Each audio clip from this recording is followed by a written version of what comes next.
വടക്കൻ ജില്ലകളിൽ ശക്തമായ മഴയാണ്. കുറ്റ്യാടി ചുരത്തിലെ 10-ാം വളവിൽ മണ്ണിടിച്ചിലുണ്ട്. രാത്രി 1 മണിയോടെയാണ് മണ്ണിടിഞ്ഞത്. ചുരം വഴിയുള്ള ഗതാഗതം നിരോധിച്ചു. കോഴിക്കോട് പശുക്കടവ് ചടയൻതോട് പുഴയിലും കടന്തറ പുഴയിലും ഇന്നലെ രാത്രി മലവെള്ളപ്പാച്ചിലുണ്ടായി. പ്രദേശത്ത് നിന്ന് 11 കുടുംബങ്ങളെ മാറ്റിപ്പാർപ്പിച്ചു. ഇംതിയാസ് ചേർന്നുകൊണ്ട് കൂടുതൽ വിവരങ്ങളുമായി. ഇംതിയാസ്, നിലവിലെ സാഹചര്യം എങ്ങനെയാണ്? ഇപ്പോഴും കനത്ത മഴ തുടരുകയാണോ? ആശങ്കപ്പെടേണ്ട സാഹചര്യമുണ്ടോ? നിലവിലെ മുന്നറിയിപ്പ് എങ്ങനെയാണ് ഇംതിയാസ്?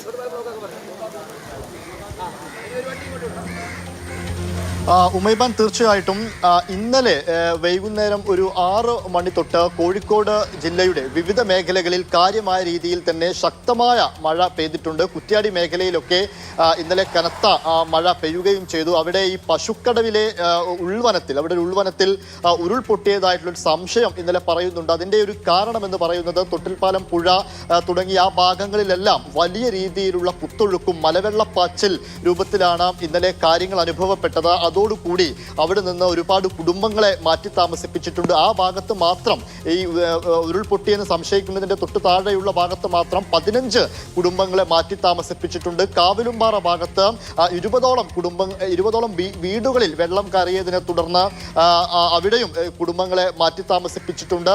തൊട്ടിൽപ്പാലം പുഴയിലും വലിയ രീതിയിലുള്ള കുത്തൊഴുക്കാണ് ഇന്നലെ അനുഭവപ്പെടുന്നത്. ഇന്നലെ 12 മണിക്ക് ശേഷം, അതായത് ഇന്ന് 1 മണിയോടുകൂടി, രാത്രി 1 മണിയോടുകൂടി ഈ കുറ്റ്യാടി ചുരത്തിലെ 10-ാം വളവിൽ മണ്ണിടിച്ചിലുണ്ടായതിനെ തുടർന്ന് അതുവഴിയുള്ള ഗതാഗതം ഇപ്പോൾ പൂർണ്ണമായും നിരോധിച്ചിരിക്കുന്ന അവസ്ഥയാണ്.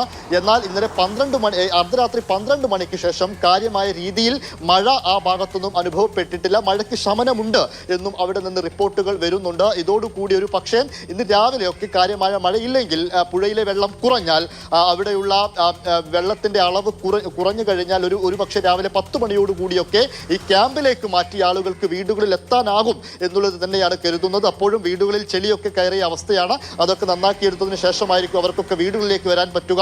താമരശ്ശേരി ഭാഗത്തേക്ക് വരുന്ന സമയത്ത് താമരശ്ശേരിയിലും കനത്ത മഴയിൽ ഇന്നലെ ടൗണിൽ ഒന്നാകെ വെള്ളം കയറിയ അവസ്ഥയായിരുന്നു ഉണ്ടായിരുന്നത്.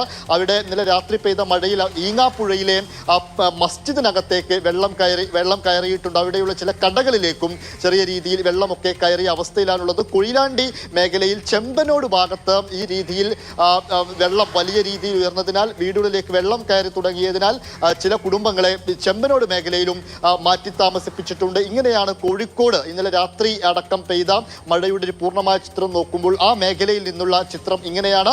എന്നാൽ രാത്രിയിൽ മഴക്കൽപ്പം ശമനമുണ്ടായി എന്നതാണ് ആശ്വാസം. അതേസമയം തന്നെ മഴ പൂർണ്ണമായും മാറിയിട്ടില്ല. വലിയ ആശങ്കയായി തന്നെ തുടരുന്നുമുണ്ട്. ഉമൈബാൻ. ഓക്കെ ഇംതിയാസ്, എന്തായാലും കോഴിക്കോട്ടെ സാഹചര്യം എന്താണ് നിലവിൽ എന്നുള്ളതാണ് ഇംതിയാസ് കരീം വിശദീകരിച്ചത്.